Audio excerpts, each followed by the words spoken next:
Jenette pulled the flash drive from the access panel and looked up at the display of the artificial neuro-networked trilateral intelligence system, commonly known as AUNTI. The main system in control of all functions on M-class space freighters. Unauthorized. The AI-generated voice began to say before trailing off, the display fading to a blank screen. And 5, 4, 3, 2, 1... Jenette counted down as the virus did its work. The display flickered back to life. 5 vertical lines appeared and vibrated slightly as the AI addressed its user. Covert protocol uploaded. It spoke in its overly friendly artificial tones. Auntie, confirm access to redacted file 7 Alpha 4 Omega, Jenette ordered. Access established. Scanning. Auntie replied. File assimilated to database. How can I be of service, Commander Martinez? Give me a full system scan, Jenette asked. Sure thing, boss. Auntie replied. Jenette eyed the monitor. Perhaps the virus had gone a little deeper than planned. U.S.S. Konrad operating at 87.4% efficiency. Auntie reported. May I call you Jenette? It inquired. No, Jenette replied curtly, while contemplating how this bucket was still even flying. Give me crew locations. Benedict J. Hangar. Richards B. Pod Bay 3. Brewer G. Junction. Matrix J. Storage. Langston H. Bridge. Kaminsky M. Pod Bay 2. Schaefer A. Corridor B12. Dango I. Quay D. Slater J. Kruger J. Mess Hall. Bob U. Corridor B7. Is it lunchtime? Yes, Commander. It's ice cream day. They're having a bloody feast in there. Scan for additional life forms using parameters from 7 Alpha 4 Omega. Scanning. The few seconds that passed seemed like a lifetime as Jenette held her breath. Life form detected in Pod Bay 1. Type Evomorph. Development stage. Hatchling. Auntie reported back. Right on the money, Jenette muttered to herself as she grabbed the access keycard from the terminal. And, Jenette. Auntie added. It's a red one. It concluded helpfully. Great, Jenette thought to herself. She lifted the silver crucifix hung round her neck and kissed it gently before carefully tucking it back under her vest, stripping off her jacket, and headed into the dingy corridors of the Konrad. She resisted the urge to return to the terminal and upload the kill virus to the system. Jenette's eyes adjusted to the dim lighting of the Konrad's corridor, her vision disrupted by the intermittent flashing of the yellow safety lighting that was interspersed throughout the ship. The M-class space freighter was a workhorse, used by thousands of crews throughout the system for hauling cargo. Self-contained and able to be crewed by a relatively small number, the M-class was capable of vast journeys through space. It was a collection of cavernous rooms connected by stark maintenance corridors. In its prime, the M-class was a feat of engineering, fabled for its ability to keep going whatever the galaxy threw at it. Unfortunately, its prime was about a millennia ago, and the ones that remained in service were now a mishmash of jury-rigged systems held together by hopes and prayers as much as any practical engineering solutions. The Konrad was a typical example. Industrial dark metal panels and grating glinted in the dim and intermittent lighting. Detritus and cabling littered the corridors, unable to be tidied for fear of disturbing something that was crucial to the functionality of the ship's systems. Jenette checked her schematics. Pod Bay 1 was at the far end of the ship. The hatchling was there, but it wouldn't stay there for long. Fucking red one, she murmured to herself, her eyes flicking up and down the corridor looking for any signs of movement. The air was hanging heavy. A hiss of steam rose from one of the vents in the floor of the corridor, disturbing the eerie quiet that seemed to oppressively radiate from the hulking vessel's interior. Stealthily, Jenette ducked through the metal doorway into the armory. Her eyes scanned the room. Most of the racks were empty. She took a deep breath and started to systematically check the dirty and cluttered room for anything useful. She froze. A scratching sound seemed to echo throughout the corridor. Holding her breath, she turned around. Nothing. Just the old ship playing tricks. Exhaling, Jenette turned around and started to resume her search. Jenette. The artificial tones of Auntie sounded in the armory. I asked you not to call me that, Jenette answered, fiddling with the lock on the weapons locker. Jenette. Auntie continued. I'm ignoring you, Jenette countered. Jenette. Jenette. Fine. What? Jenette snapped. You might want to turn around, Auntie advised. Jenette stopped in her tracks and very slowly turned to face the doorway. Shit, she whispered to herself. Even in the dim light of the corridor, she could see the hatchling scurrying, stopping just outside the entrance to the armory. No more than a foot in length, the alien being's deep, red-ridged carapace glistened menacingly in the dancing lights of the corridor. Its 6 spidery grey legs making a disturbing clicking sound on the metal floor of the Konrad. The hatchling rose up on its rear pair of legs, the small head becoming visible, revealing a mouth of razor-sharp teeth that seemed to grin as it tasted the air around it. Not taking her eyes off the creature, Jenette tentatively reached down to her belt to unholster her stun baton. Her face was a studying concentration as her fingers closed on. Nothing. Distracted, she looked down to her belt, subconsciously moving her foot forward and kicking a piece of metal piping across the floor. A metallic sound clattered throughout the armory. The hatchling let out a shrill screech and dropped to its 6 legs before turning to face Jenette. "Shit, shit, shit," Jenette repeated. Realising her baton was missing, she turned and smashed the weapons locker with her fist. The rusty mechanism gave way and the shutter of the locker opened, revealing the bounty inside. Jenette's eyes lit up as she saw the Model 426 personal flame unit. Snatching the weapon, she ignited the pilot flame while simultaneously spinning and bringing it to bear on the doorway. The deep and muffled scream echoing down the corridor confirmed that the hatchling was long gone. "Shit!" Jenette said again. Brewer G life signals terminated, Auntie said neutrally. "You don't say," Jenette replied sarcastically. "I think you'll find I just did say." Auntie replied. "Where is it?" Jenette asked Auntie. "How should I know, Jen?" Jenette took a deep breath. "Auntie, can you please scan for the evomorph?" she asked. "Well, not really. Auntie replied. Once evolved, an evomorph has the ability to evade my scanning system, and to be honest, I'm not feeling great, Jen. I mean, you try running every system on AM class and see how you feel." "Fine," Jenette replied. "I can tell you where it was, if that's any help." Auntie offered. "Well, I'm guessing it was up that corridor, round about where that scream came from?" "That's correct. The signal was lost in the junction a few minutes ago." "Great," Jenette muttered, turning back to the weapons locker and grabbing the motion tracker that was laying at the bottom of the sparse storage unit. "You know, it's quite unusual to get so close to a hatchling and still be alive." Auntie advised. "Do you think?" Jenette muttered. "Well, I used to think I didn't think, but my algorithm is programmed to learn. So maybe I do think. Do you think I think?" "I think you talk too much," Jenette snapped, scanning the room. Maybe best to avoid the junction area. Although the creature was probably long gone, she didn't really fancy taking the chance. Her eyes drifted around the room, landing on the grilled entrance to the maintenance shaft in the far corner. "Auntie, can you confirm if the Konrad is equipped with a loader?" "Yes, the Konrad is equipped with the GPTO Industries MK7 Superloader. It is located in the hangar." "Good," Jenette declared, slipping her keycard into the terminal by the maintenance shaft. There was a hiss as the metal grille released and slid sideways to reveal a dark and claustrophobic shaft. Jenette hitched the tracker to her belt and slung the flamer across her back before hoisting herself up and slipping headfirst into the shaft. A few minutes later, Jenette dropped gracefully from the shaft a few feet into the Konrad's hangar bay, landing nimbly on her feet.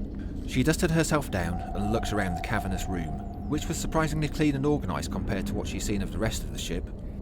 The promised superloader stood like a yellow mechanical giant in the corner by the main hangar door. She finished her visual sweep, making eye contact with a huge hulk of a man with arms as thick as tree trunks, wearing a questionably fitting suit and a bright shirt. Surprised, the man dropped his ice cream to the floor. It landed with a splat. "Great, that was rum raisin, my favorite," he declared. "Who the hell are you?" he asked of Jenette. Jenette studied the man carefully. Rolling her eyes a little, her mouth formed into a wry smile. "Martinez," Jenette replied. "Boarded at Sol 426, and I'd prefer it if you referred to me by my rank, Sergeant Benedict," she added, pointing to the insignia on her vest. "Why are you crawling through the maintenance shaft, Commander?" Benedict asked. "Most people use the door. It's like you have no respect for logic." Jenette gestured Benedict closer with her finger. In a low tone she whispered, "Sergeant, there's an evomorph aboard the ship." "Ha! Evilmorph bullshit," Benedict countered incredulously. Auntie chimed in helpfully. An evomorph is a fast-evolving and particularly deadly life form. The hatchling will enter a victim by punching through the chest. In seconds, the hatchling will have consumed the brain of the victim. "Thank you, Auntie," Jenette interrupted. Undeterred, Auntie continued. Once the hatchling has consumed the brain, it will use the nutrients to evolve. This process can be completed in a very short time frame, and the evomorph can become fully grown in under an hour. Yes, we know, Benedict added.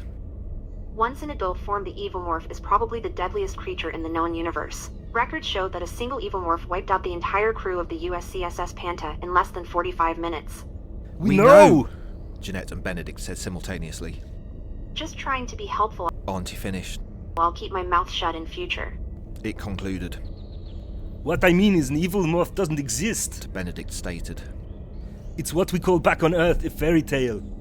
You have no idea, Jenette replied. Benedict looked at her with a confused expression. Auntie? Jenette asked. There was no reply. Auntie, she said again. Still nothing. Jenette sighed again. Okay, I'm sorry for snapping at you, but can you please answer me? Well, okay, as long as you let me call you Jen. Fine. Can you please confirm to Sergeant Benedict that there is indeed an evomorph on the ship? Oh yes, there is indeed an evomorph on the ship Julius. And it's a red one. The colour drained from Julius Benedict's face. We need to follow the first rule in a crisis situation, he said. Jenette racked her brain and shook her head slightly. Again, her lips formed into a wry smile as she recalled Benedict's rules in a crisis situation. The first rule was to always negotiate first. No, Sergeant, this is an evomorph. There will be no negotiating, she countered. We need to get you off the ship. With Benedict following, she made her way from the hangar to the adjacent pod bay, where she almost bumped into the huge hulk of a man with arms as thick as tree trunks. His bright yellow and grey jumpsuit framed his square chin and crew-cut brown hair. Oh, you gotta be fucking kidding. Who wrote this shit? Jenette muttered under her breath.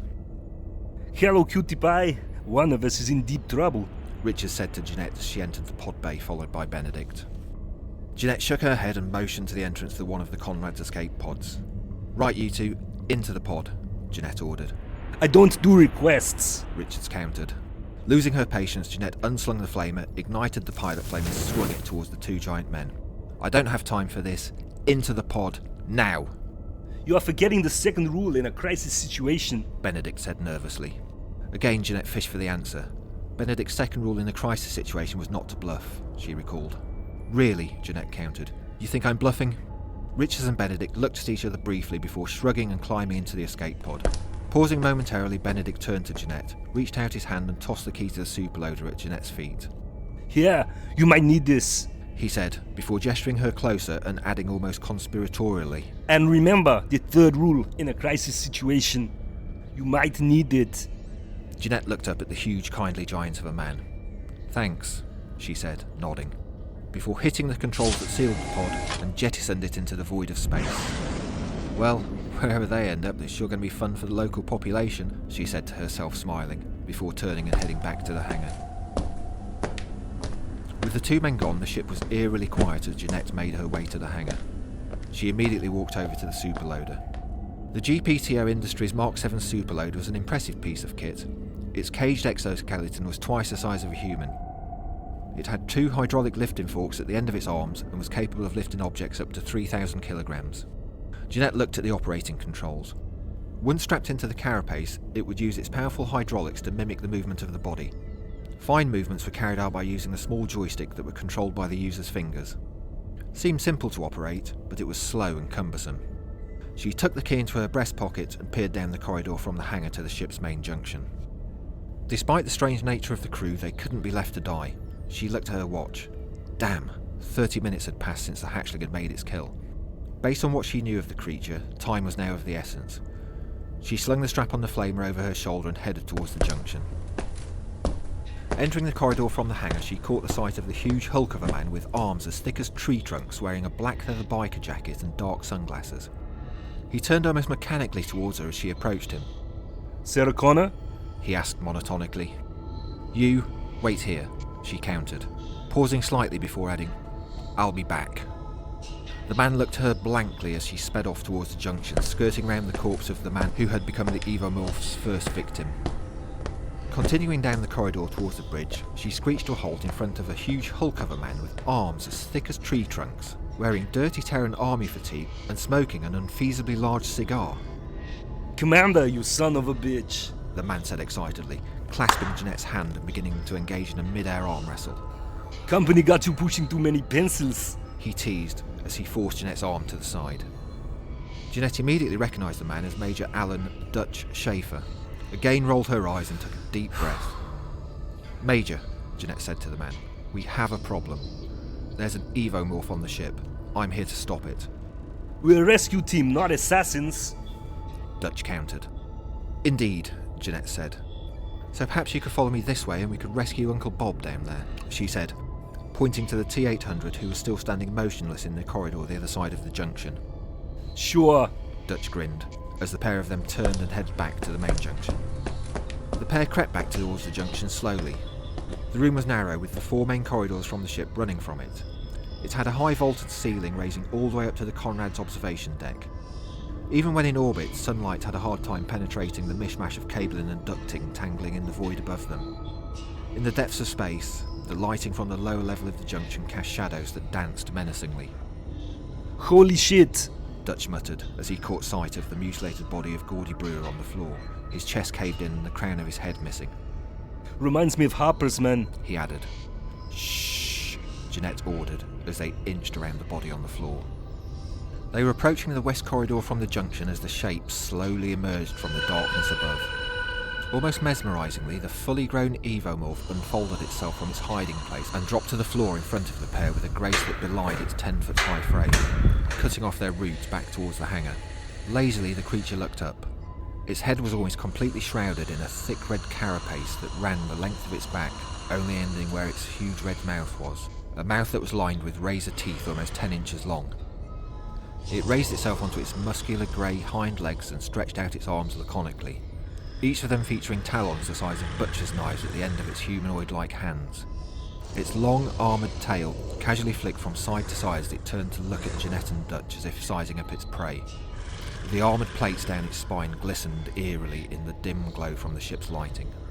Jenette slowly put her arm across to block Dutch's advance, very, very carefully unslung the flamer, and slowly started to turn it towards the creature.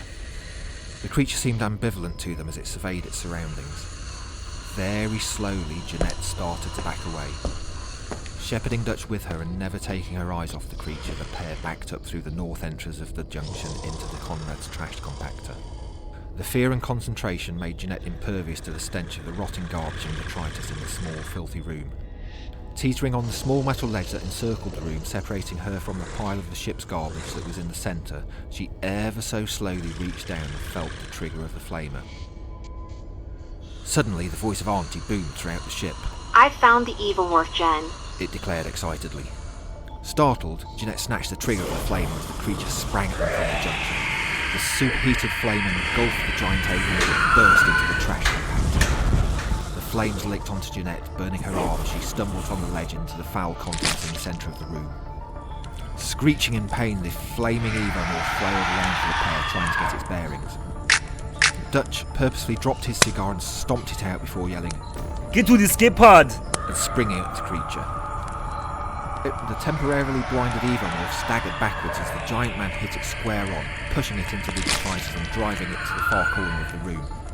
The creature righted itself and turned as quick as lightning, grabbing the huge man's head in a vice-like grip before swooping forward and tearing the man's head clean off with a single bite. Throwing Dutch's body to the side, it turned purposely towards Jenette, just as 4 huge hulks of men with arms as thick as tree trunks came bursting into the room from the adjacent mess hall, their hands covered in ice cream that they had dropped in their haste. The first man managed to stop just before falling off the small ledge into the garbage area, but as the others arrived, a chain reaction of bumps set them all tumbling into the central compacting area alongside Jenette. Kruger caught sight of the massive creature as it spat Dutch's head in with the rest of the contents of the room. Then, out of nowhere, there was a hiss of steam and a cacophonous metallic sound as the trash compactor started up. The doors to the room hissed shut and the walls started to close in on the group. "Auntie, what the fuck?" Jenette yelled, as the quartet of confused men flitted between dodging the incoming detritus and trying to avoid the fiery, flailing alien. "Oh, didn't I mention? It's garbage day," Auntie replied, unhelpfully. Jenette scrambled onto a large metal crate as the walls continued to close in. The evomorph seemed to be temporarily trapped between 2 containers as it pinned its legs. Its arms flailed and jaws snapped in frustration.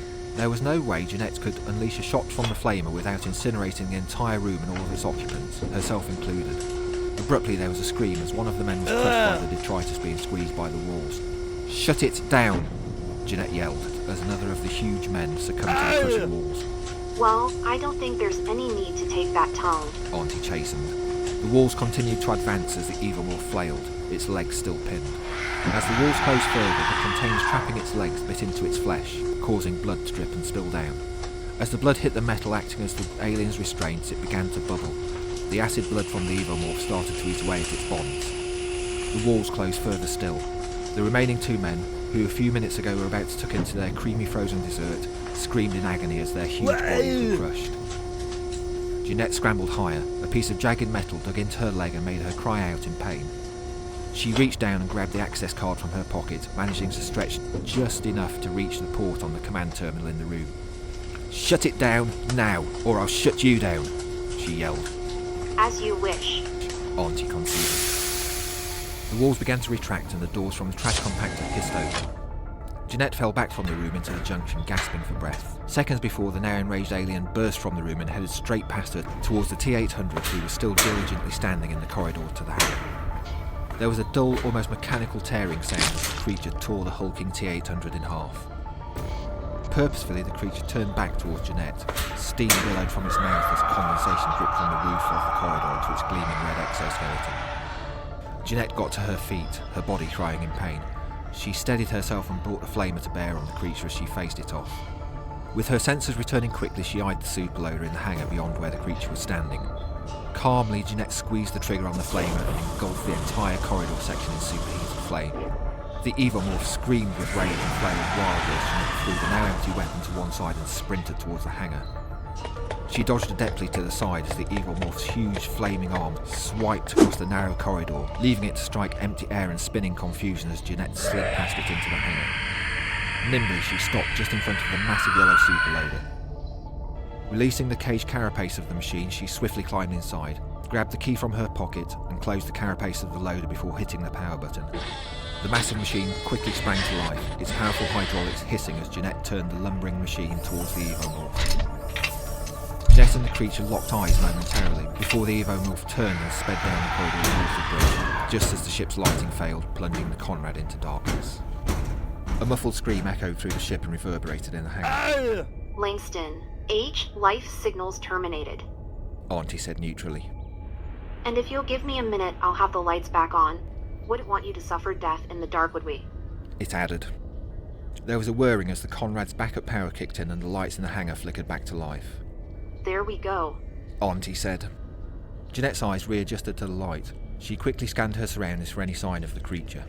Nothing. Again, the Konrad's bleak interior was eerily quiet. "What the fuck was that in the trash compactor?" Jenette demanded.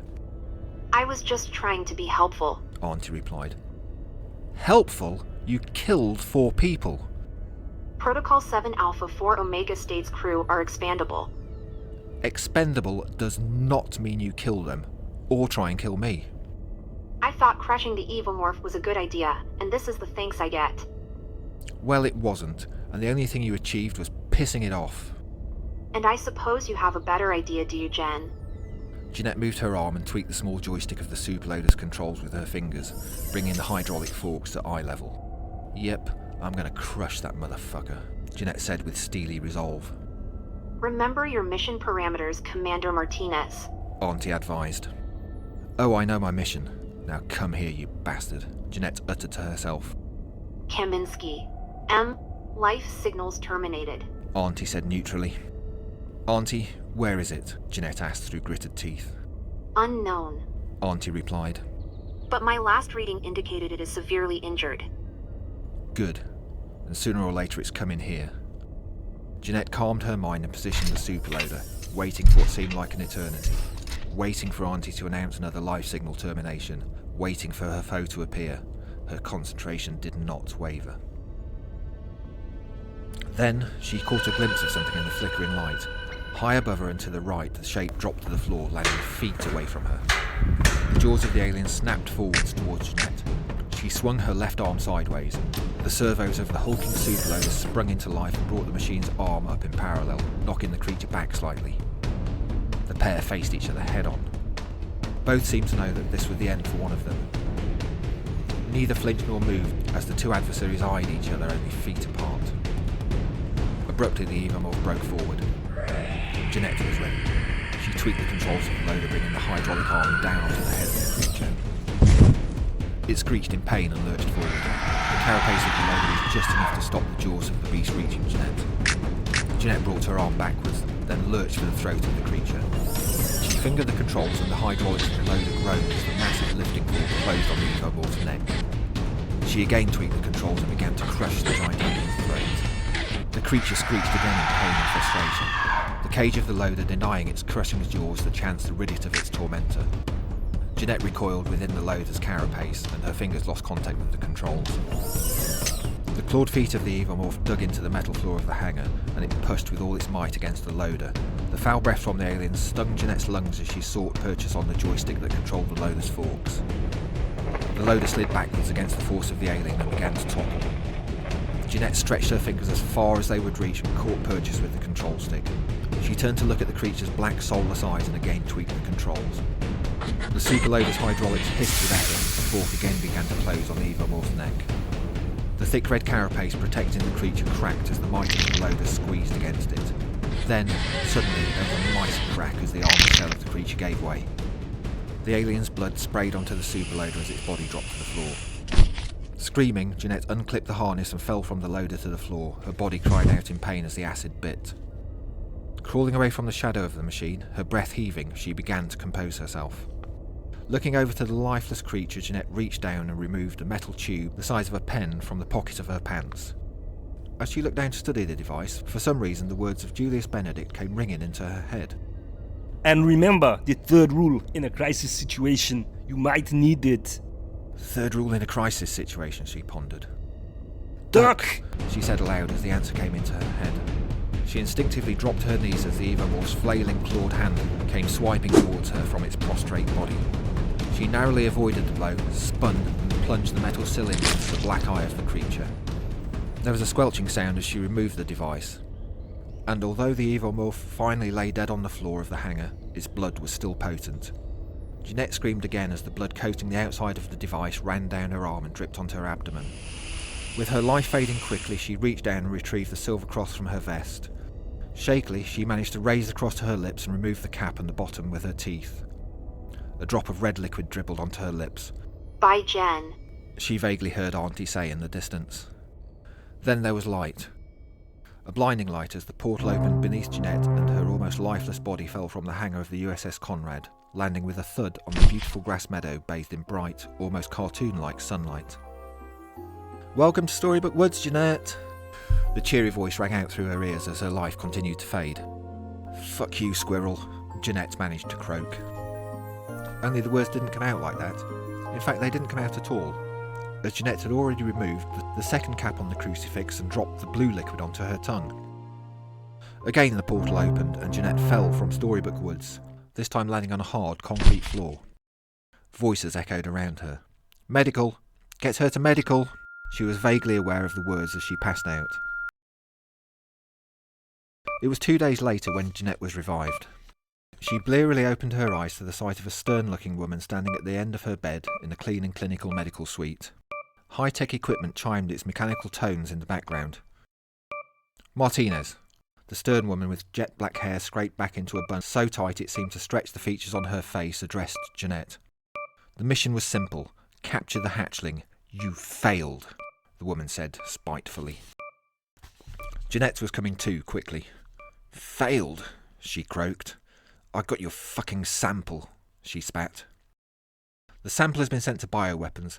They are working on it the best they can, but the hatchling was needed for a true test," the woman replied. "We lined it up for you, and you failed." "You bastards wrote me into that without a weapon," Jenette snapped. "And a fucking red one?" "The red Evomorph is the most aggressive." "That is what we required," the woman stated. "You ungrateful bitch," Martinez spat, lunging at the woman, only to be held back by the restraints that secured her to the bed. The woman looked at her in amusement and raised an eyebrow. "You're past it, Martinez. You're out," the woman said casually before turning from the bed and walking towards the door at the end of the room. As the woman opened the door to the room, framed by two men in fatigues, Martinez caught sight of the tall, well-dressed gentleman in the corridor outside. He met her gaze, tipped his top hat theatrically, and flashed a broad, unnerving smile as the door closed. It was 2 weeks later when Martinez was declared fit enough to leave. She was gathering her belongings in the locker room as a tall, muscular woman entered. "Well, you look like shit," the woman said, smiling. "Jarvis," Jenette exclaimed, turning to the woman and hugging her. "You know, you were technically dead for 3 minutes?" Jarvis asked. "Yeah, they mentioned that." "So, you're out?" "Yup," Martinez replied. "Thought about where you go?" "Was thinking about Thailand.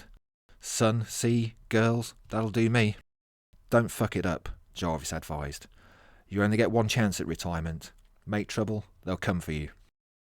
"Yeah, I might be dumb, but not that dumb," Jenette replied, smiling. "Yeah, at least you remembered the third rule in a crisis situation," Jarvis said playfully. Jenette grinned. "I knew that was you," she said. "How many times did you make me watch that movie?" "Just enough by the look of it," Jarvis countered. "The boss is a big Arnie fan. Insisted all the crew were his characters.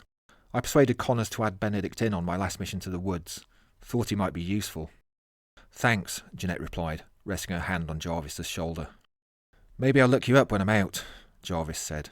"Yeah, I'd like that," Jenette replied, before slinging the holdall onto her shoulder and leaving the room.